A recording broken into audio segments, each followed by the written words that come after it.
Hey there. My name is Brian Cole, and I'm the CEO of this neighborhood. No, I won't sing, but there's a lot to celebrate. As you consider what to put under the tree for your loved ones, I wanted to make a few suggestions. For example, the They'll Call You Racist, Sexist, Anti-Gay bundle is live now. Or even the All the Ugly We Cannot See bundle, featuring the newest from Tilly Dillahay. For the Canon faithful who've been waiting since the late 90s, I'm happy to announce that the Family series is now in hardcover, all 9 books. Head over to canonpress.com to find even more. Books for newlyweds, for anonymous Twitter accounts who've unsubscribed from Canon Plus, gift options for anyone you think needs to subscribe to Canon Plus for the first time, books for the short people in your life, and even hats for the painters, landscape or houses. Happy Thanksgiving and Merry Christmas. Gotta light this bad boy up. Whoa.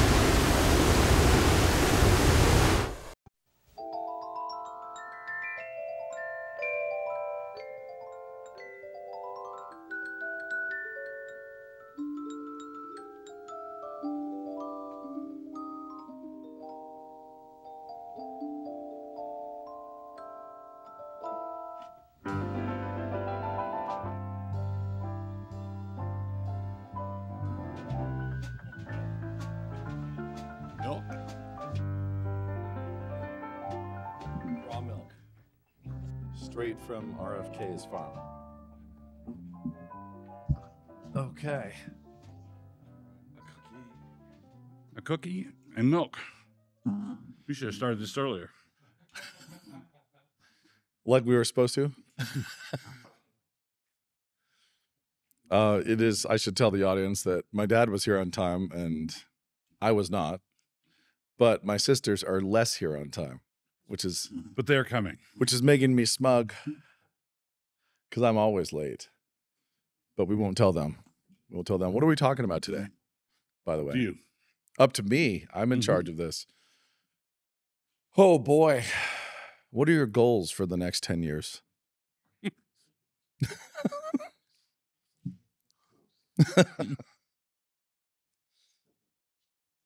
Carpe crustulum. Carpe crustulum. Eat Okay. the cookie. Seize the Seize cookie. the cookie.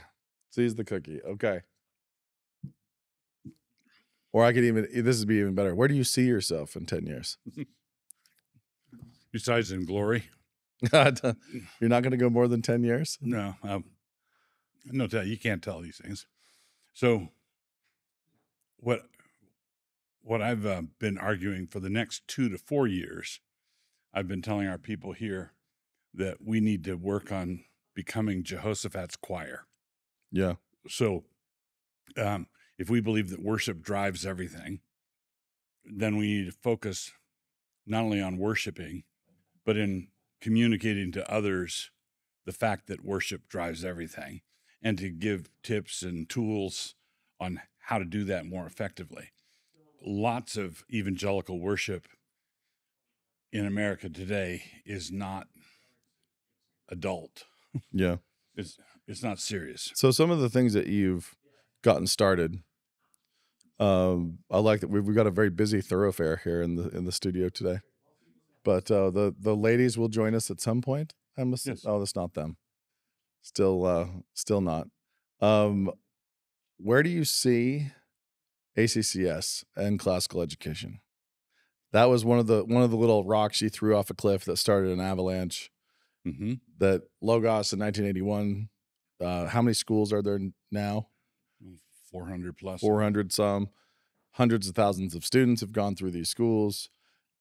Millions of homeschoolers have used all this curriculum. Mm-hmm. What do you think is the future of classical education? Just in the short term, next decade, where would you like to see it? Well, where I'd like to see it and where what I think I'm going to see and where I'd like to see it are not necessarily the same. Sure.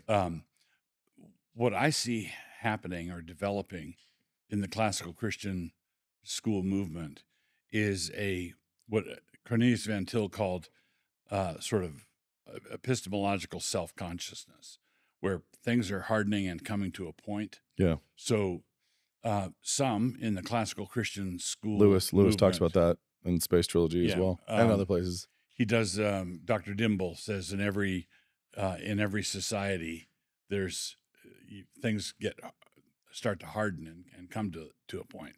And in the classical Christian school movement, there are people who want to be friends with the world. Yeah.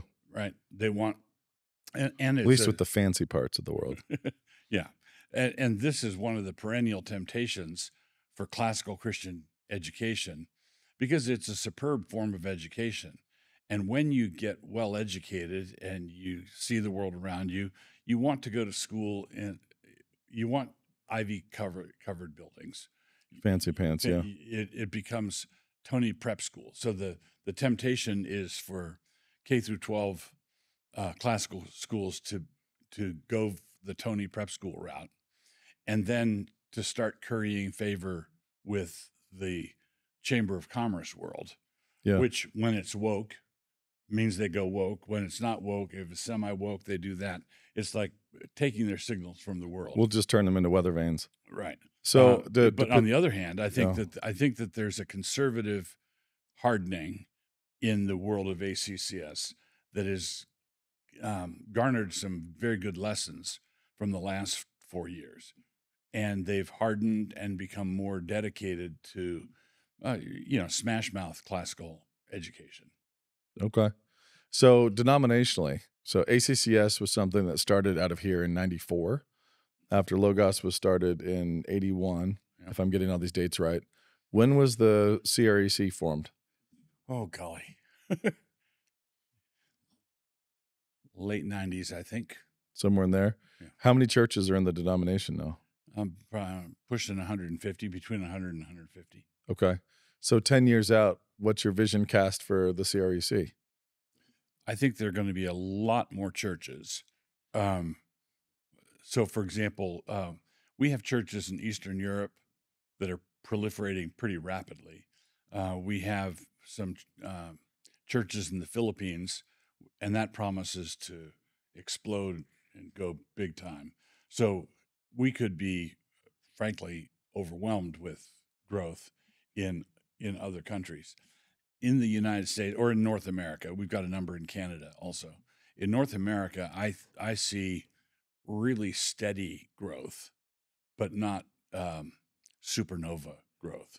I think the CREC internationally is going to enjoy supernova growth. And here in the States, it's going to be really respectable, steady growth. Okay. And a lot of that has to do with the CREC was one of the few denominations that acquitted itself well during COVID.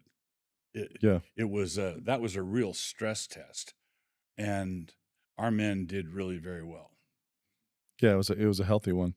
What would you say is, for those people who are watching, I have no idea, what's the most important distinctive of the CREC, in your opinion? Oh, man, I would say there are a handful of really important things, but I would say the most important distinctive would be families worshiping together,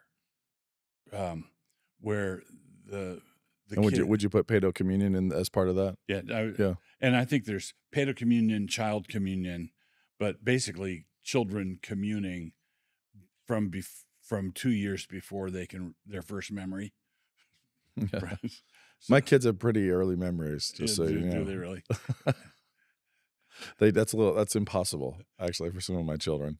But I also think there's misconceptions about paedo communion, and while there are inside the CREC and outside, some of whom are a little more sacramentalist in viewing that there's magic in the elements, and that if you put this in the baby's mouth, it's magic, when it just isn't, as opposed to a kid who's aware that they're being excluded when you've reached and it doesn't take a lot of intelligence in an infant to understand that they're now experiencing exclusion. Right. And if they're going to be experiencing inclusion or exclusion, it's time to include them. Right. So at that point. The observance of the Lord's Supper is didactic. It teaches everybody who's in the service learns something. And if the tray goes by your child and you say, no, not for you, then the lesson they're learning every observance of the supper is that you're out. Yeah. Right. And if they say, I love Jesus, you're going to say, we're not so sure about that every time you observe the supper. And it's the parents' job to teach them that they're in, to teach them to believe, not to teach them to doubt. Yeah. So also 10 years out, she's here.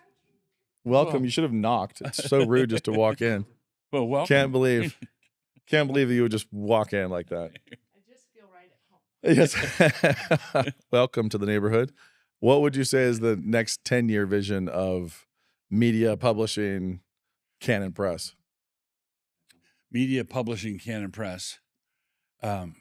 We have consistently from the beginning felt up against our limits, where there's more that we'd love to do, and we don't have the resources to do everything we want to do yet.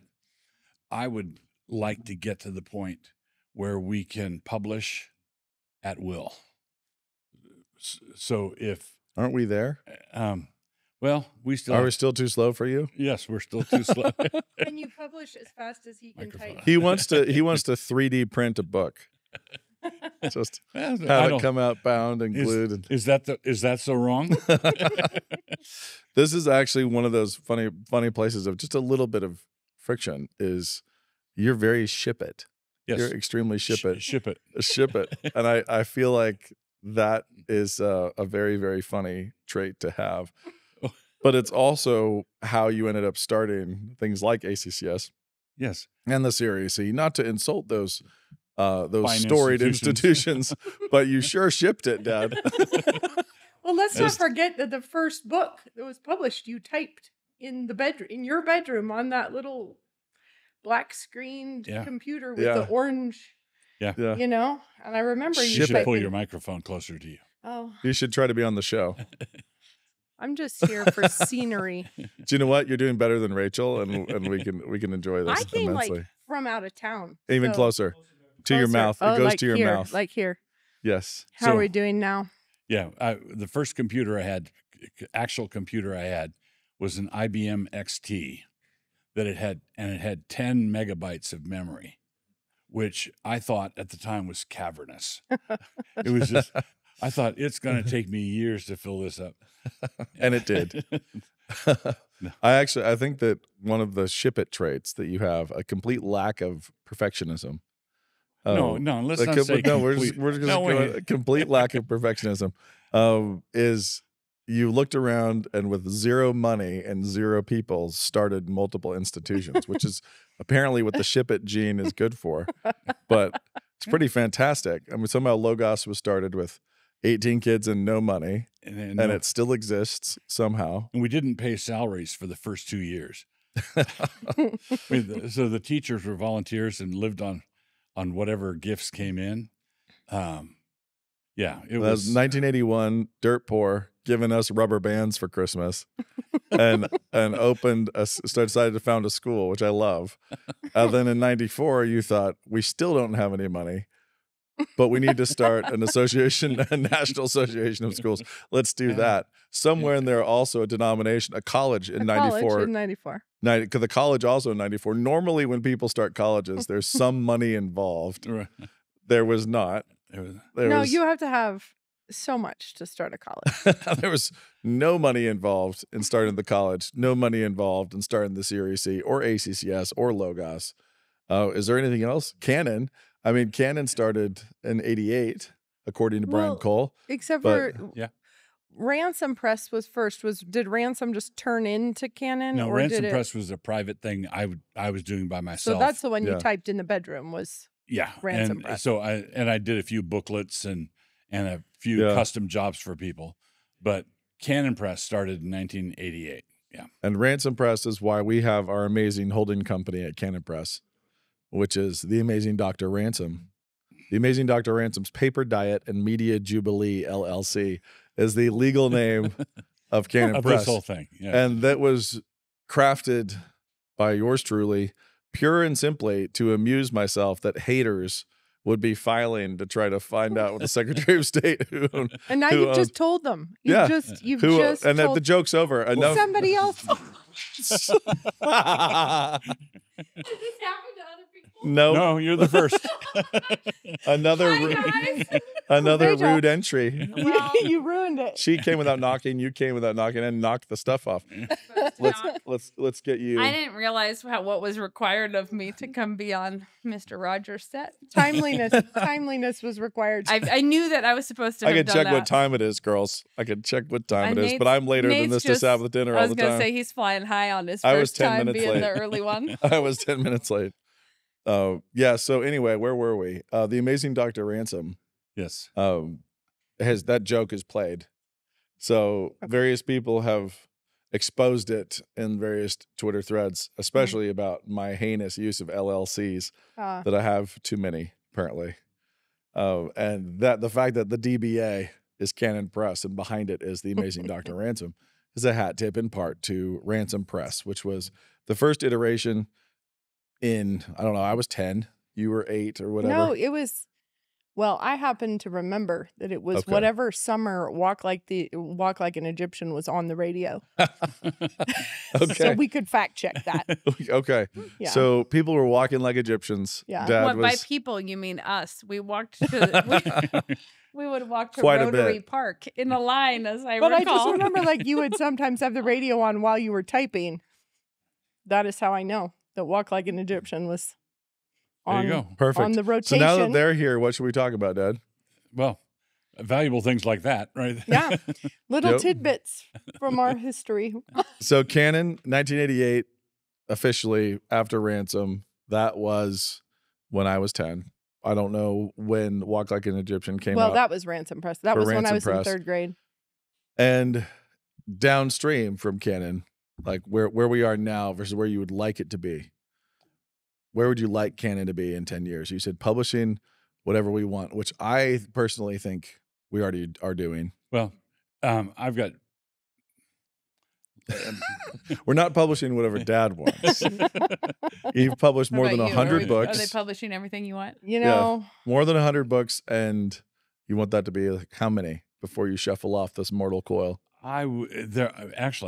There's only about 3 or 4 books that I've got floating in my mind that I really want to get done. And then all the other stuff would just be filler. But Sawdust in the bread. it would, basically. Don't tell us which 3 or 4. That way you can keep people guessing. Is like this I one say, of the this is- essential ones, or this is a filler book? There would be some that would be, I would think of them as legacy titles.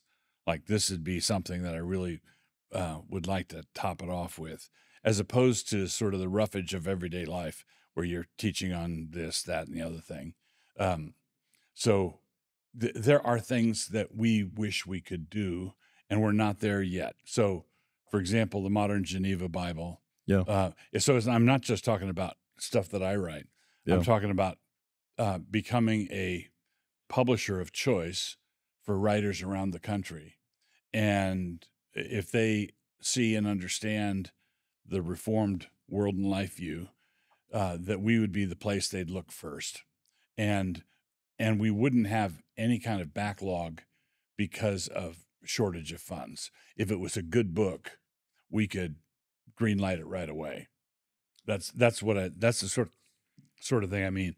I also think that Canon Press, I'd like to see us be in the same position when it comes to documentaries, video content, movies, being able to greenlight things at will. If it's a good idea, we have the people, we have the money. Right now, we don't have enough people. We don't have enough money. Just like at the beginning. yeah. I think that my goal would be to be able to sell as many copies as we want of something, as opposed to just as opposed That's to just part of having printing. enough money. Yeah, as opposed My to goal just is that we printing. have all the good ideas. So together, like let's just have all the best ideas, and then I second that and motion. then Should we greenlight vote them, now? and then sell as many as we could possibly sell. If we put all our ideas together, we'll be. So Yeah. since Be you guys are spectacular. here, should we start talking about gender issues? Yeah. Since here? wherever Rebecca and I go, that's what we like to do. Yeah. If we were consistent, we would have started that before. Would you like Yes, to we talk would. about gender issues, Nate? I'm just curious. What do you think, from the two of you, are the biggest problems facing young Christian women right now? Yikes. There's a couple of them. Yeah. young Christian men? Yeah. Yeah. Yeah. That's just one of them. That's just And one vice of them. versa. The men, that's also a big issue.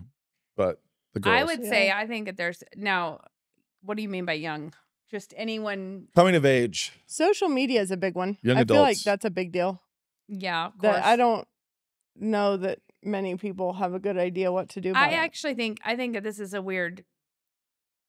like probably a lot of different threads all coming together, because it's definitely related to what you're saying, which is a lot of women don't think that they should have to work, that their life is a life of laboring and working and doing things. And Do you they mean have conservative? yeah. I'm not talking about I'm talking about because broadly they're all ready to. They're all going to go off. Get I'm a sorry. career, I'm make sorry. A ton I of didn't money. mean in the office. What I meant is they think I'm going to be a mother or a homemaker, and they think I'm of going to the waft. and there's I'm a gonna lot waft about They there's believe a the lot lie. about being a mother and a homemaker that is beautiful and romantic. And what I mean is there are certain duties that are romantic. Rocking a baby to sleep is both a duty and beautiful. Like these are things that are. You could see why people put illustrations of it somewhere. But like the other day, I was talking to a friend about this when I had someone put a gallon of milk in our fridge on its side. So it went into every drawer before we found it, because it was coming out the bottom of the fridge. So it was like unload the whole fridge. Well, nobody puts an illustration anywhere of cleaning all the milk out of the fridge unless they're being super fussy. Yeah, unless they're And being then bad.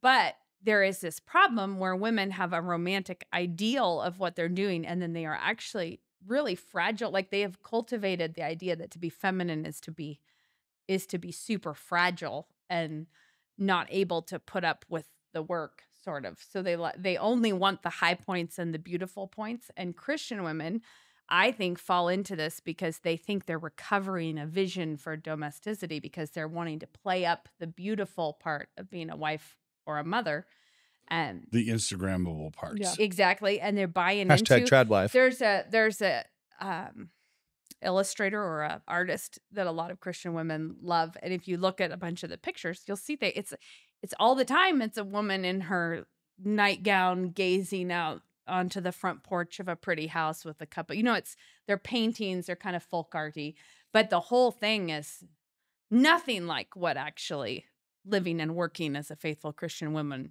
should be like. And I think Instagram digs in deeper in that. Like it's all a visual artistry picture of what it is, and not at all a faithful rendering of what a day of work is. So women think they're getting ripped off, or their husband's doing something wrong, or their community is not supporting them enough, or they're like, when they meet real things that are hard, they think everyone else is doing something wrong. Discontent has always been a problem, I assume, since, Eve. But we do live in a moment where that's massively fueled by misunderstanding what the job is, thinking that what you see on social media is the true thing, having everyone egg you on if you get a bad attitude and tell you that that's exactly what you should do. You're so brave. Getting frustrated about your day, and so taking a breather to go look at what looks way better in other people's lives. Like, social media has facilitated. The sideways glance has always been there. That lateral envy or grass is always greener. That's been true. It's just we've accelerated your ability to look sideways through all the homes of the world. I said this to someone I was talking to about it. I said it's a lot like porn. It's always been there, but now it comes hunting for young men. They don't have to go somewhere to go purchase it. It's on the prowl. We have algorithms and bots for that. It's finding you. And I think women, the average Christian housewife would have been psychotic in the 80s. She'd have to be going to the library to get every decorating book, to flip through it, to wish she had that house, to be like, let's look at all the mudrooms I can find everywhere and how sad mine is compared to them. You could have some catalogs and some some magazines. But back you'd when have those to be things existed. fanatical to apply, like to Yeah. subscribe to them all, to spend all your time looking through it. And now it just comes and gets your It average just comes woman and gets whenever you. she sits down to nurse a baby or whatever. She's Yeah. bombarded with Yeah. that. I think that's a bad one. Okay. What do you think is the cause of the political separation of the younger generations of, well, the young adults? Men are overwhelmingly becoming more conservative, young men, while women are becoming more liberal. And it's having strange effects. I thought that the women voted more conservative this time. Did they? Is that fake news? No, I think it's more conservative than maybe the previous round, but Okay. they're still way more, Especially in the liberal. younger levels. So if we're talking about Gen Z, we're talking about a real fork where all the liberalism and the Well, I don't sensitivity. know the data on that. Like, I don't know how much they're going that direction, but I do think that the feminist lie is still very, very strong, and it promises you that, I think feminism was sort of there at the beginning to say you can do anything, and it sort of moved from you can do anything to you should do everything, kind of, and you can do everything, and you can be the superwoman, and you can do all this stuff. And so I feel like that's still the worldview and the political, apparatus that still supports that narrative. And when it doesn't happen, it's somebody else's fault. Yeah, it's somebody And we else's will help you fault. blame Exactly. them. I also think, though, Becca and I have long joked about the occasional man you run into that you see. He's just the kind of person that makes me a feminist. Oh my heavens! It's the kind of guy. They're there. And I'm They're saying very there. Are they there? They're red They're there. pilling. No way. No, I'm I don't saying believe you. it's a joke because clearly we think that would be sinful on our part to fall into that because a guy is being provoking. But red pilling young men are not leaders of young women. Can I just say that? Can I ask you a quick question? That's a big hot spot. I'll go ahead and defend all these red pilling young men. Just no, because I'm I never glad do. they are red pilling in their way. Sort of. Do you mean these black young pilling? women? Maybe. What did you? Black pilling is sort of the really bad, like neo-pagan, Nietzschean. Red pilling is just becoming conservative. Yeah, I'm thinking of laser eyes myself. Let's just go ahead and say guys who are becoming more genuinely misogynistic. Yeah. Now we'll just say they are to a fault. However, what you just said is there's all these young men who could make you want to be a feminist. Understood. That makes sense. How many of these young women are the reason why those guys are misogynistic? Absolutely. I actually think that I think that the real answer to that would be that being messed up, dad's messing you up, is the kind of thing that has generational ripples for a long time. Impact. Yeah. And being the daughter of a woman who had a terrible relationship with her father still leaves the impact. This is the snake biting its tail. It's a reciprocating engine because a lot of guys meet girls, they go to school with girls who make them want to be a misogynist. 100%. And then they put on the hat and they go out there and they find the few remaining. Repeal the 19th. Yeah. I just think that everybody's being super blamey right now. That's very trendy, is to blame the other generation or blame the other race or blame the other gender or blame everybody. And then that's somehow supposed to excuse my faults is because they started it. And I seriously think everyone right now is behaving like the way you would spank your 7-year-old for behaving on the internet. You know what I mean? Like, where it's just like, I don't care if he started it. That doesn't excuse you. And it feels like, This is the title of your next book. I don't they care started it. What about I don't care if he started it? Yeah, but it's the like, I just hit him back sort of, but it does feel like everybody wants to say, well, the men are excused because the women were being bad, and the women are excused because the men were being bad, and we're excused because the boomers are being bad, and everybody wants it to be somebody else's fault somehow. Someone else's fault. Not just take responsibility for their own naughty behavior, fault, but your own pet trauma. Yeah, like you want to hold your own special troubles. As Paul Butterfield blues band put it, ain't no one to blame but myself. Yes. I think it's actually wisdom from another time. Like there is a really weird. This is sort of related, but because I had children over because Lena was 18, I guess, or 17 when Ezra was born. It's a long span of time to have been a pregnant woman. Different generations of children, in fact. I lived as a pregnant woman in very different eras. It was really an interesting thing. But when I was pregnant with Lena, I was young. I was in my early 20s, but young. And I got a lot of negative feedback about being pregnant and young from older women, from women who were themselves the professionally barren, but the ones who would be the age of my peers' mothers. So women who are like, you're wasting your life. You're like, this is a horrible decision. Just a real judgy, nasty tude about a young woman who's married and having kids. And then when I'm pregnant with Ezra and even Moses, the shocking switch to being young people commenting on it to me and saying things like, I really wish I was part of a big family. Like knowing what they had missed. I don't think when I was pregnant with Ezra, I got any comments from any older people. It was people younger than me sort of looking up to someone who had children as like, that's neat. It's really weird. Just as an aside, it's also interesting for women who are pregnant to realize that once you're pregnant in public, you are public property. Yeah, that's fair.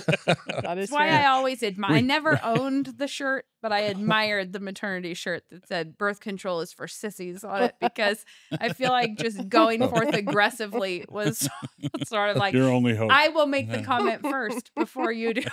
But my point is more that cultural, just the generational. That wasn't two very different movements. It was the fruit of the first one. A bunch of lonely kids. Sort of like the kids that don't really have family, that don't really have any. But I think that might also be the move from you can do anything to you can do everything. Because I think there's a lot of women who think they can add being a mother right in alongside being the CEO. And it's just, you know what I mean? Where I think earlier generations did see that you're going to have to pick, and they picked this. Right. They wanted me and to now have everybody's like, career, I can and now have, they're like, you could be a I can boss have everything girl and also have a lot of kids. Whatever. Yeah.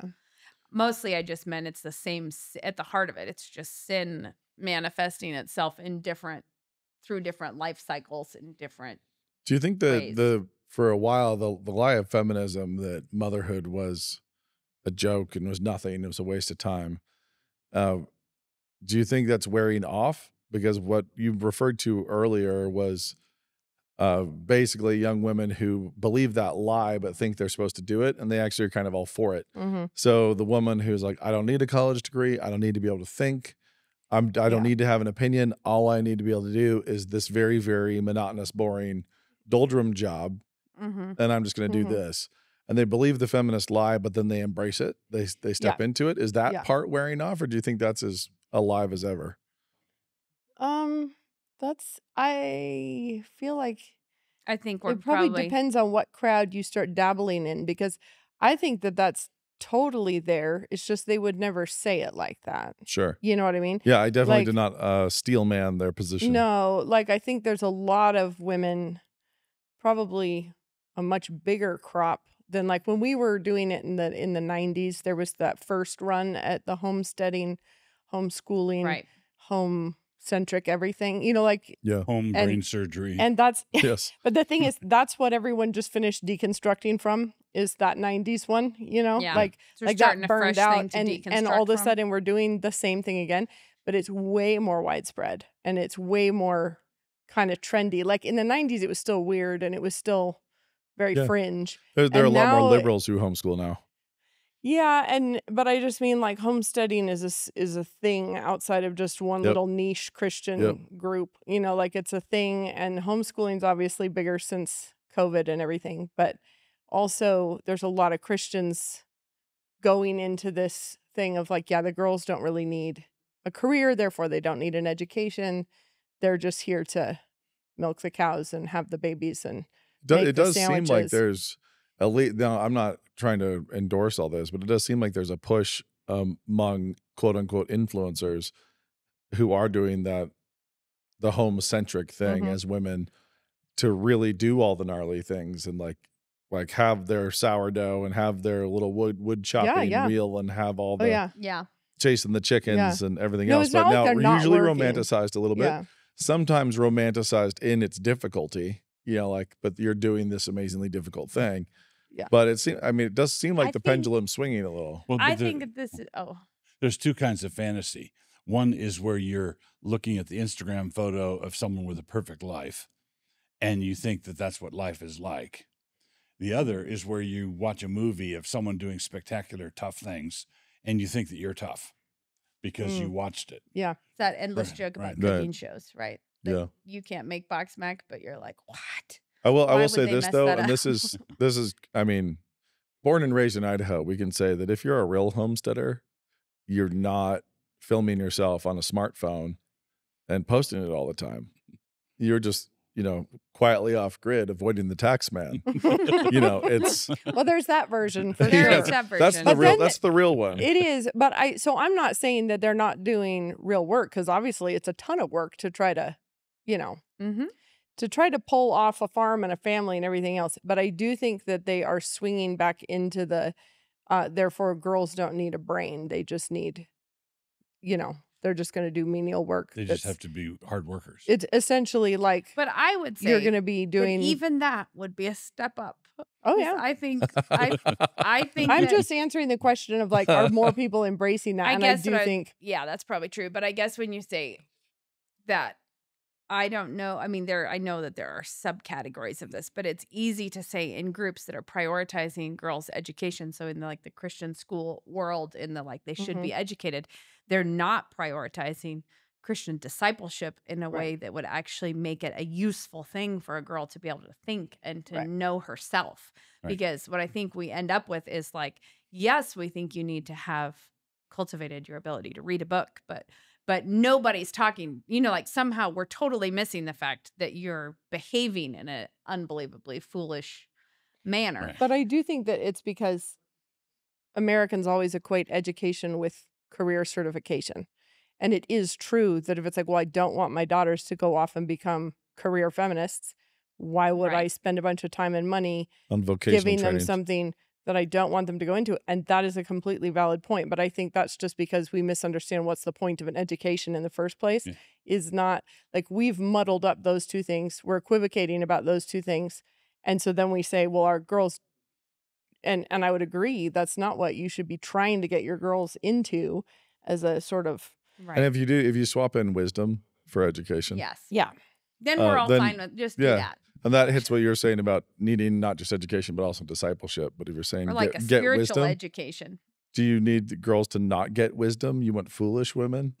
Right. I Or thought girls that's who what can't- that's what we were complaining girls who about can't already. figure things out. They can't research. They can't find out. They don't have the imagination or the creativity to have ambition in the home, because there is so much room for ambition in the home. But it's like, if you don't give them the tools, they're never going to be able to achieve that. And I think that's what that education is for, is not so that they can go become an orthodontist necessarily. It's so that they can think like a Christian woman and apply that wherever God so they puts can them. get wisdom. Yeah. This is from many years ago, but I forget where it was, high school or college, but there was a young lady in our community whose folks had the girls don't need to be educated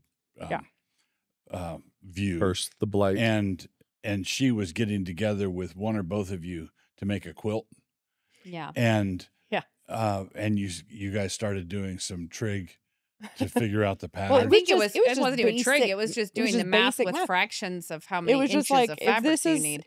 the block, it means you need this many of these different colors, and that means you're going to include the Quarter seam inch allowance, seam allowance. and then we're going to cut strips, and if the strips are It was this a wide story and problem. fabric's It was this not wide, trig. it was just, and it was way past her pay grade. She had no idea how to do Yeah. the division. And that's where we know the real problem is her quilting was poor. I know. I know. Okay, Well, but I this do is- remember saying one time to her dad, because he was saying she doesn't, they just need to know how to make a sandwich. I was like, what if someday she needs to double a recipe? What about that? Here's a Fractions matter. this So is sad. this is sort of the same topic, but a little bit more specific to Moscow, because I think that this is a real Moscow mood thing that has come up repeatedly from people who move here or people who come and have a hard time integrating into the community. Like they feel like I've come to a foreign land because they have. And I know that this is not a rule across Moscow, but it's interesting that it's come up a lot. Mhm. And that is that the women here are too busy. They're just too busy. They're working too hard. They're too busy. And it's because they're not generally free to just hang out all afternoon. And day drink. Yes, or not the alcohol, even just let's get together and have a coffee, but talk and talk and talk and about, like we don't have a task to do. We just, all we're doing is talking. We're fellowshipping forever. Which is what the Apostle Paul mentions, incidentally. It's a bad idea. It's a bad idea. They go from house to house. That's what you do on that's what you scroll them. on your screen from house to house and get in everyone's business. But the thing that has Just come doom up. scrolling house to house. One friend mentioned, she's like, I think all my experience from being a Christian in other churches was this kind of fellowship. And she said, I think the difference is that here everyone is post-mill. So we only have a short life and we have a lot that we're trying to do.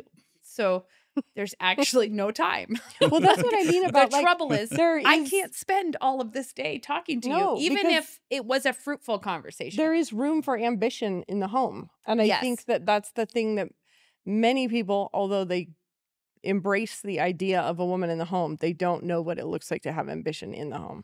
Well, I was going to connect this all the way back to Dad saying we don't have enough people, we don't have enough time, because I said jokingly, in many ways, Moscow is at war, and the women are working like we're at war.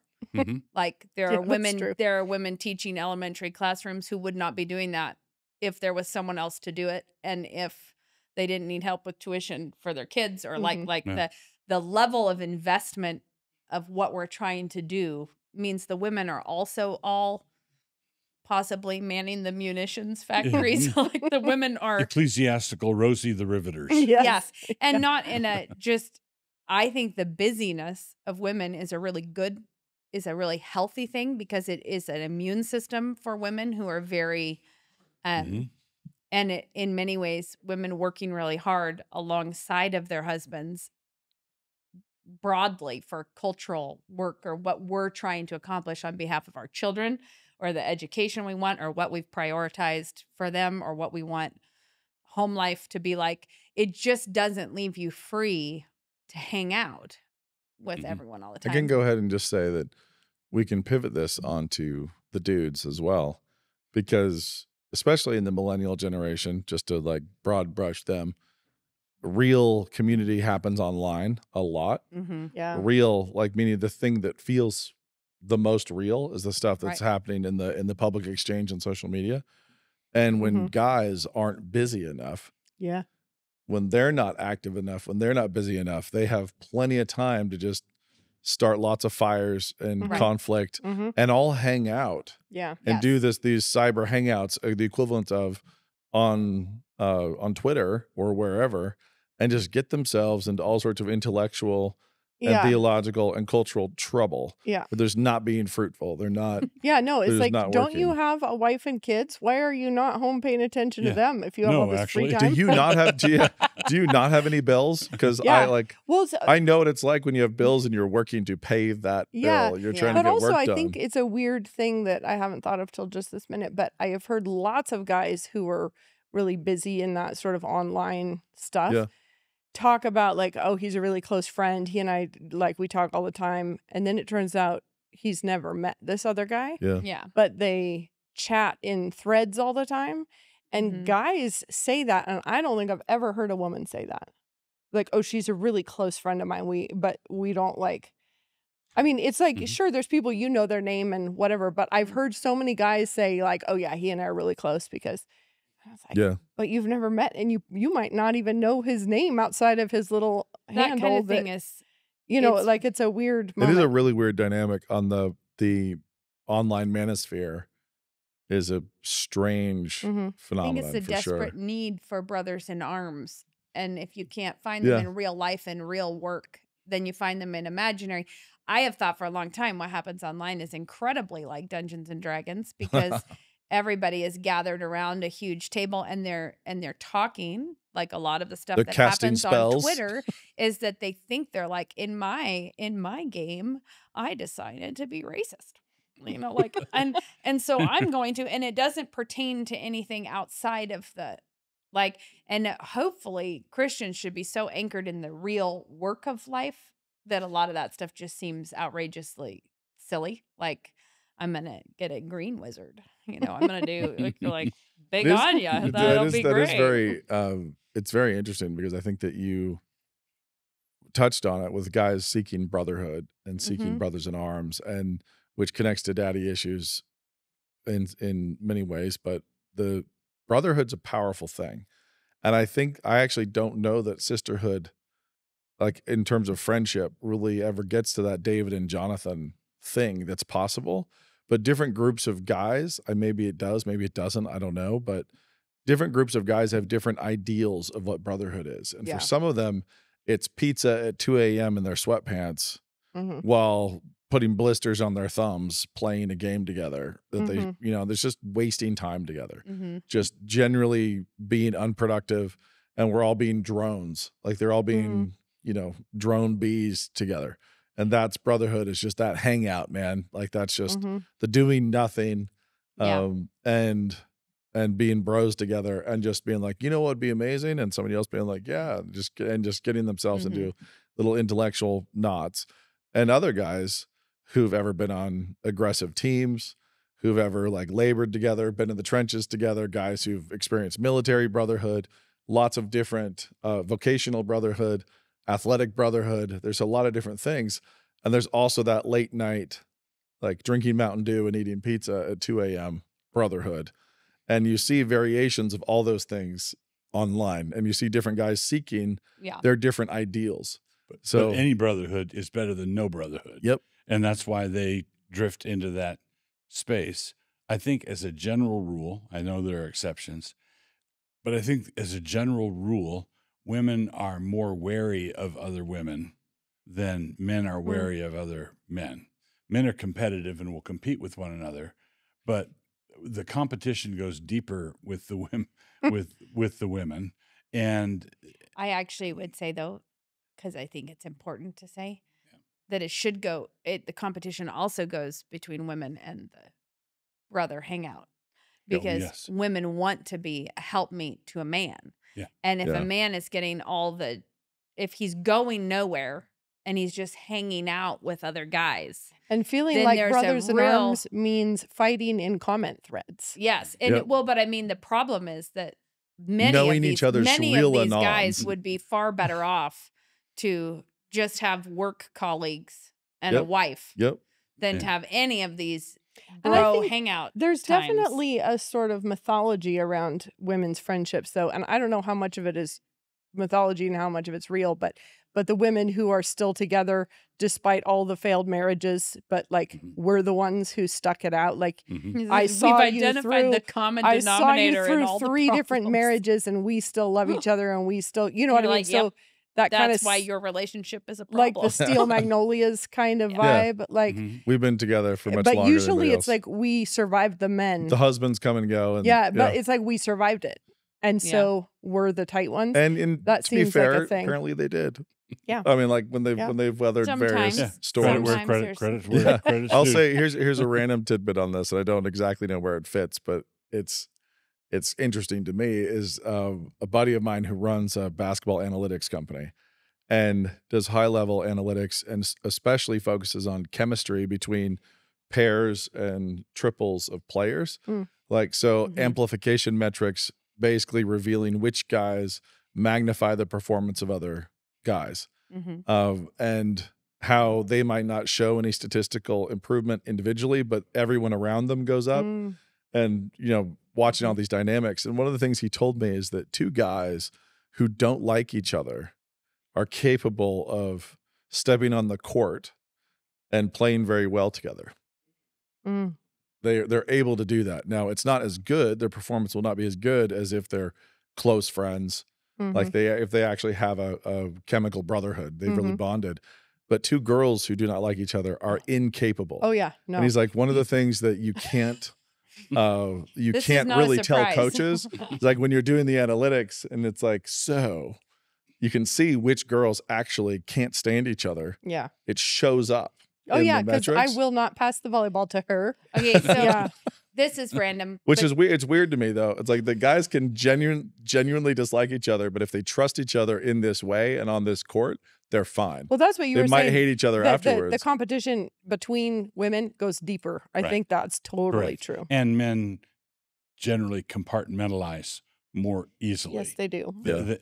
Being simpletons, we do a great job at that. Yeah, men But are like a while dog pushing a rock. Up. since we're talking about friendship dynamics in general, I just would say, going back to the Moscow mood thing, one of the things that I can't remember this happening to me here, meaning in our church community. I don't remember a time that a woman would say to me, I think I hang out with other women when we're all working on something. Like, we have a lot of fellowship time around, we're at the grocery store at the same time, or carpool, or we're helping at the same event. We're working on something. It's like, you handle this, I'll do this. What do you think about this? There's a lot of conversation. There's a ton of fellowship. But I can't recall another woman in our church saying, but how are you really doing? Mm-hmm. Yeah. That is a no-fly zone in some, and it's not because everyone went out and said you're not allowed to say that. But it is an interesting thing, because we have twins. I know you had daughters close in age. And one of the things we always told them about is there will always be people wanting to insert themselves between you. Like, if you have a close sister, there will be a third girlfriend who wants to join one of you to laugh at the other one, or to be like, find a way to get in between you, or with the twins. Or to name boy and herself girl. the extra aunt of your children. Just Yes, or like we refer have, to herself as an aunt to your kids. right. Like, And when our twins were little, it was a boy and girl twins. It manifested always in someone joining the party and being like, boys aren't allowed here. Like, you guys were playing, but now I'm going to kick your twin brother out, or a boy, however it happened. We would just talk about it then.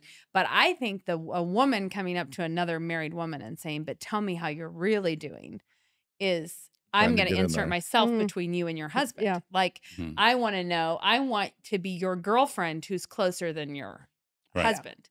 And it is not commonly perceived in Christian circles to be anything other than a very godly impulse to find out how someone is really doing. And how can I pray for you as you struggle with that unthoughtful man you married? But there's an important distinction here, because what you're describing and what I'm happily and thankfully is not common here at all is the fishing expedition. Yes. Let's dredge up the gunk and then spend the afternoon going through it. And we'll have to spend an afternoon, because we'll dredge up who knows what. We're not prepared to deal with it. And that sort of thing is just not edifying. At the same time, occasionally you're going to have a situation where that's a bad situation over there. Yes. And you don't have to ask how you're really doing. When I said that, I probably have asked someone, tell me how it's actually going, because if you're actually there because you want to be helpful about a real problem, that is different. I meant more the Sunday morning. The Sunday morning, what is Christian fellowship supposed to be like between the fishing women? expedition is not what you want. Okay, tell me about the black eye. That's a different. When I had a black eye that one time, that was amazing. I think we should tell that story. The twins were babies, and I was nursing the twins, which leaves you with no free arms, in case you were wondering. I was sitting on a couch. Luke was playing with the two toddlers across a pretty big living room, and they were playing with a balloon, and they were just batting balloons around, and he picked up a Melissa and Doug broom that had the wood head and swung it to hit a balloon, and the head came off of it. And I was sitting on the couch, and it flew across the living room just on a rope. And there was nothing to do. I was holding the babies, and it beamed me. It was just a monster of a black eye situation. It was right before Easter. It was perfect. Postpartum with twins, fat, black eye. Nothing could have been more elegant than how I felt. I think I actually wore sunglasses and kept them on all through Easter Sunday. But I bring this up because did you know that if you have a big husband, 4 very small children, and a big black eye, people do treat you like you are a leper. Like the way it made just general people wildly uncomfortable, and that all of a sudden, instead of Luke looking like a loving protective, involved dad. Everyone thinks They're like, I bet you hit her in the head with he a broom. hit her with that Melissa and Doug broom. Yeah, and Yes, but let me explain. but I do that to everybody. But the weird part about it that I noticed at that time, and I'm just saying this because of what I already said, was I thought, if I ever wonder if a woman is actually being abused, I will just say something to her, because it was so weird the way people would Not turn their back. assume it and then pretend yes, to run like away. it created a discomfort, and they would get out of it as fast as they possibly could by pretending it didn't. Like, I had never had strangers look at you like it's like they're like turn their back on you. Like, you could hear people whispering about you. It was kind of it's okay. And I'm like, but the weird part was thinking, this is awful. Like, if I was an abused wife and I did need help, Yeah. what Pretty are you terrible. people doing? Because I'm like, I mean, I'm fine, but you guys don't know how You to guys are handle this terrible. situation. You're terrible. If you thought he was beating me up, why are you just whispering to each other about it? Why don't you help me? Anyways, so in that case, I would say you should ask someone, are you doing okay? You know, Becca, when is this Knox black eye a fluke? knocked you out. Yeah, let's I wanna know let's what- This is great. You know When what? Knox This knocked will you out, get- did it- fishing expeditions. I don't remember if Yeah. it left black eyes or not. I don't know if you had any No, just No. dead in the damage. forehead. No, I was playing with little tiny baby Jemima, where she was on my lap, and I would tip her back and then pull her up, and she thought it was so funny, and you'd tip her back and pull her up. And then Knox wanted to do it. So he gets up and he's like the thug of a 2-year-old or whatever it was. And then I bring him back, and he just came like he threw his abs into it, and because he knew what was coming, you know, and he just got me like right between the eyes, or I don't know where he hit me on my forehead, but I just was like bloop out like a light. And Ben was in the kitchen, and he just heard Knox out in the living room going, "Wake up, Mama! Wake up, Mama!" I think he's like, Mama's sleeping. Mama's And this is an inspirational painting for the artist you mentioned earlier. Exactly. The woman who has just the been knocked beauty of motherhood. The beauty has of just been motherhood. knocked unconscious by her toddler son. Oh, I feel like this is going to give all sorts of little Fodder. sound bites You for can't- men in the family beating up the women. Knox in the was a family. toddler. Come He on was a now. Well, yeah, they're not going to include that part. Just Very, clip very out funny. the time Knox Speaking of knocked you those out. people, though, what they love most is the expeditions of what I would call metal detecting are in your life for any ping of dissatisfied woman, like, and they'll try any area that it could maybe be in. That How many people have thrown you a rope? Like, Yeah. Oh, we get it. Like, Yeah. well, but typically they throw you a rope saying, "We'll be here when you're ready to When you're ready, acknowledge yeah. that you're being oppressed. Come to us. We are always welcoming." But We're they ready to do a but they podcast but they pepper that. featuring you. Yeah, they pepper that throughout. We should just do that We sometime. should. Yeah, they pepper those offers throughout, saying the worst things to you that anyone has ever said to you. Your husband doesn't even love you. He just married into your family to try to get more power or Yeah. something. And then we're here for you. You think like, I'm here for you. I don't like you. Why do you think I would want to come to you? Or they're saying you're a horrible mother. What kind of a wicked woman would let her children attend church where there's a sex offender, you know? And then it's like, just blink twice if you need us to come save you, you know. But I realized after some time, I've realized that that's actually because they're looking for any place that a woman will show any kind of anything that they could get in. It's like a pothole. Anything that any crack they could get in to disrupt the surface, Right. would give them. Yeah. They want entrance. So whatever it is, if you were like, well, I disagree with the elders about that, or I wouldn't have done it that way, or I don't always like what my husband says we're going to, you know, any little. We don't make enough money. Right. Whatever it might be. Right. Yeah, exactly. Just whatever things like that. I I feel need like the new iPhone. that is how they say that people creep into households through, you know, they're Yeah. actually coming through gullible women who are trying to be reasonable with the Yeah, unreasonable no, you just enemy. need a little crack to I get should your, plug. We should your plug wedge into. my dear hemlock right now because it's very much Mhm. that. The gullible women. Yeah. Like, how do women get tempted? Yeah. Screw tape letter style is a very good. Yeah. Mm-hmm. a very absolutely. A very lot of good good one. insights there. For exactly that. I think we're probably pretty close to done. So what I'll end on this, Dad. Just say, Don't forget to plug the books. Oh yeah, well we'll do that. All right. As Jews who control the media, Yes. when do you think this rash of anti-Semitism that's kind of broken out every old place, all over the secular space and everywhere else, this weird rhythm that happens, when do you think that's going to be gone? When will the rash disappear? So this is, I believe that this is a spiritual problem, but we're not Gnostics, meaning that material conditions and economic conditions have a lot to do with it. Yeah. So there's a great clip from the great Thomas Sowell on why people hate Jews. And this is not, I'm leaving the theological background of the backstory and all of that out of it. There's just a simple, straightforward explanation. He said, someone asked him about anti-Semitism, what do we have to do so that people don't hate us anymore? And Thomas Sowell said, fail. And then Sowell, being educated the way he is in economic class warfare, he just went around the world and talked about economic middlemen. So, for example, the Chinese in Indonesia are hated in exactly the same way because they don't manufacture anything.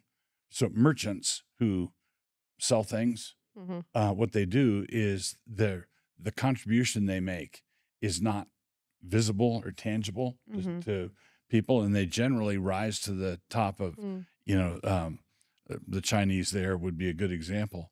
And those middleman ethnic groups are universally despised around the world.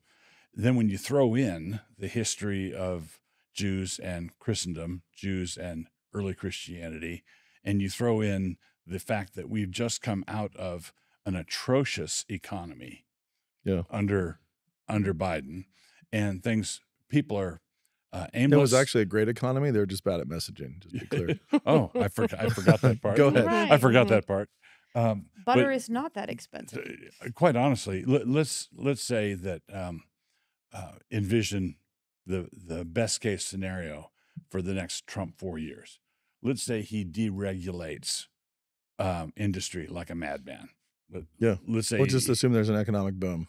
Let's assume that there's an economic boom. I believe a lot of this goes away because what people are currently doing is they're flailing, trying to find a scapegoat. Why are things so Why are awful? things bad? Why are things so awful?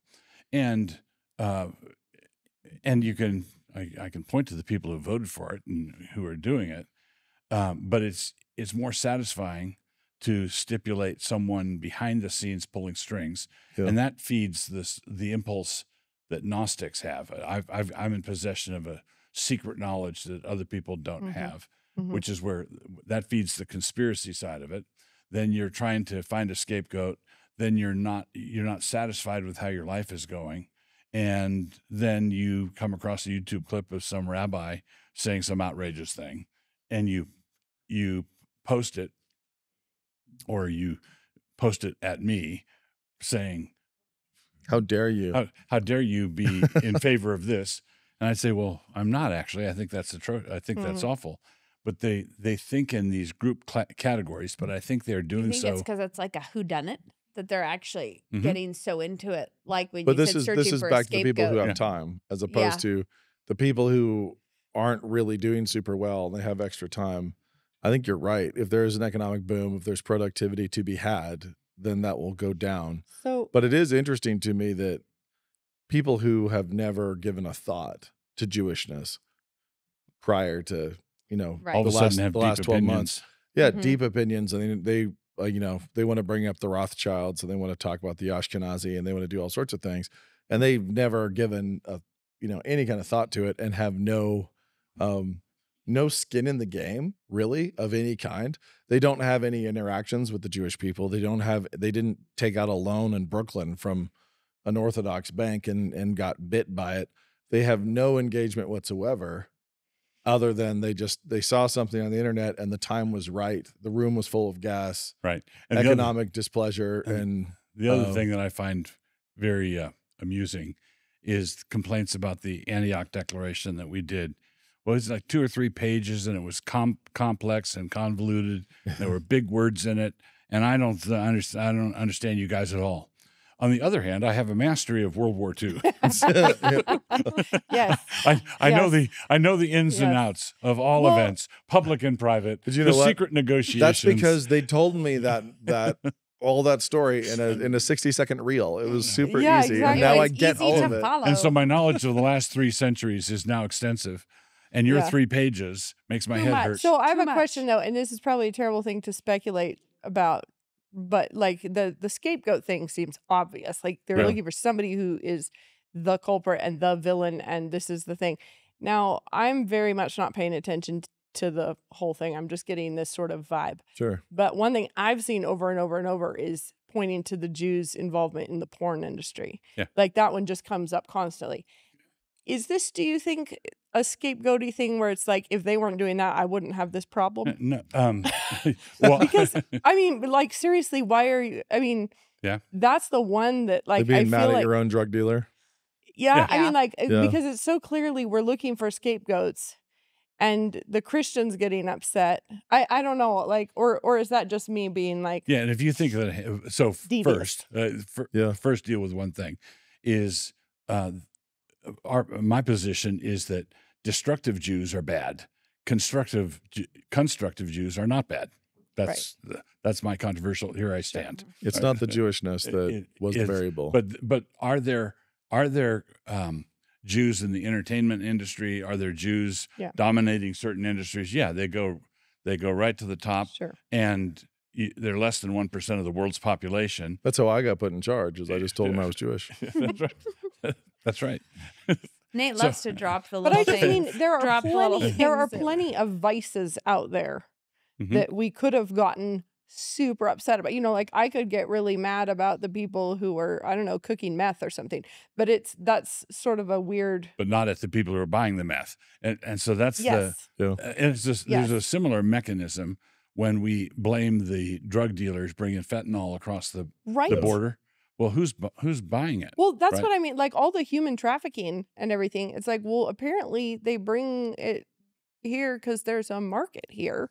Right. And if we weren't providing this lucrative market, they probably wouldn't be. And you know, the vast majority of the people who are customers in the human traffic are white people. Well, that's what I'm saying. Like, so I'm just In curious Portland. if this, like, blaming In the Portland, person yeah. who is the supplier Yeah. rather than like taking responsibility for the market that Not that that we would, allows them to be what successful. or what a Christian preacher would do is blame the pimp, blame the prostitute, and blame the customer. Yeah, exactly. yeah, Yeah. in other just words, said you it, say Dad. that- You said a big bad thing. Blame there. them all. Blame the There's prostitute. actually one of the is- weird things here. What's kind of funny. This is the American history of slavery and how bad that was. But the slave trade was awful and all that kind of stuff. We don't have that problem. In looking back at that time, nobody hesitates to blame the slave owning society. Like they're not just blaming the trade; they're blaming the society itself. And I think it's right. Like what you just said. You want to blame the pimp, blame the prostitute, blame everybody who's sinning. We do that there, but then moving forward, we really do not condemn the addicts. You know, we blame the dealers. No, the addicts are basically treated like the victims of these Sometimes whatever. And Sometimes I in get the that. human Yeah. trafficking world, that is an interesting thing because victimhood is a real thing. And what you were Right. saying is people minding porn because they're viewing themselves as the victim of porn. Mhm. And it is when you think in terms of addiction, people think I'm the victim because I'm addicted to something that I don't want to be doing and I can't stop myself. It's very much like they're saying the people running the porn industry are the pimp and I'm the prostitute. Like I have been put in I'm being victimized. Yeah. I can't get out of this because I'm And addicted to something. I will say, that- in terms of the algorithms now and the way people are hunted, it that makes a little bit more sense. But it Mhm. still is an issue where we have to clamp down on everyone involved, as opposed to just the people across the border with the And I did, fentanyl. ultimately, the answer is hot gospel. You've got Yeah. all of you have to repent of your sins and quit finding someone else who's a little bit worse. Yeah. So, Right. so that you don't have to deal so with that you're a little bit I would just like to say that for everybody except for one person, you can always find somebody a little bit worse. Yeah. There's only one person who couldn't. We don't know who that person is on this planet. I But there feel is a like person. It's not Hitler. We've learned that. He's gone. But there is a person. There is a person for whom there is no one who's a little bit worse. The rest of us could all find somebody to make ourselves feel like, a little bit better. But I do feel like one of the big takeaways, at least for me in this, is how little I know what to expect, because it came as a real surprise to me that I'm getting to live through a time where people are openly anti-Semitic in a way that I would have thought that Christians, that self-identifying, because one of the things that really blows my mind about that is that it actually doesn't matter at all who we're talking about. No. You're not behaving like a Christian. You're not behaving like Christ at all. These are things you would spank your 7-year-old No, for. but it's like, the hatred, the anger, the bitterness, it's like, well, so they're the worst, even if it was true. Yeah, you're in sin. Let's say you persuaded me that the Jews are your enemy.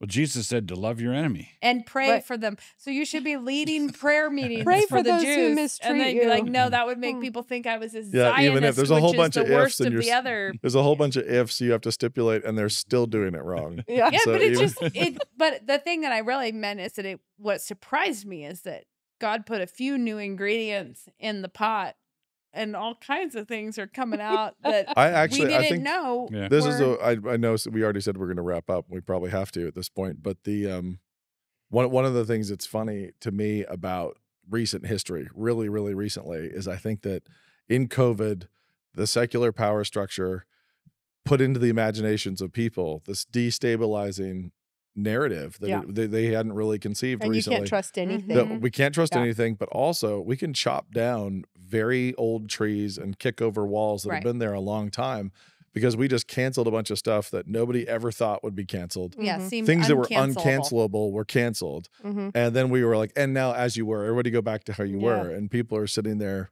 with this new imagining that's going on. And then Trump gets elected and he's saying things like, no more Department of Education. We can throw out income tax, and everybody's like, yay. The chaos, the actual, the rocking of the boat, the chop of the water that would happen if he does a third of what he's saying he'll do, or 25%, will be a pretty significant restabilizing,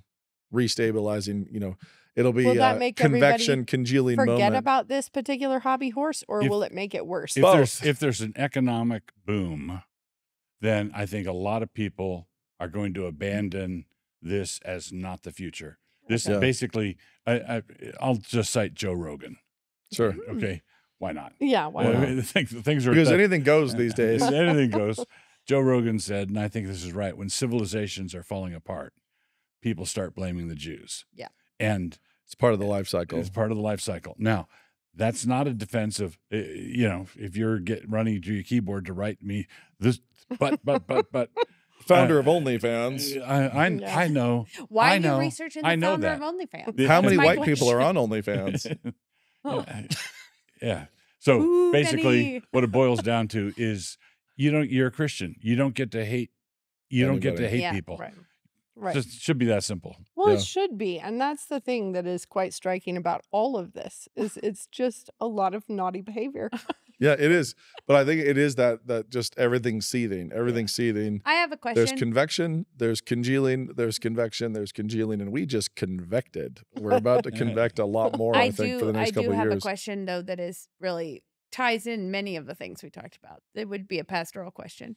What would you say to a woman who's married to a man who is going this way? Because it's something that I know of more than one circumstance of a woman who seems to be walking with the Lord, seems to be trying to do her duty, and her husband is going off the deep end. What is the... I've said a number of times over the years, and this would be another occasion to say it again, is that in a world where some men can go the Nabal route, I have wished for more Abigails.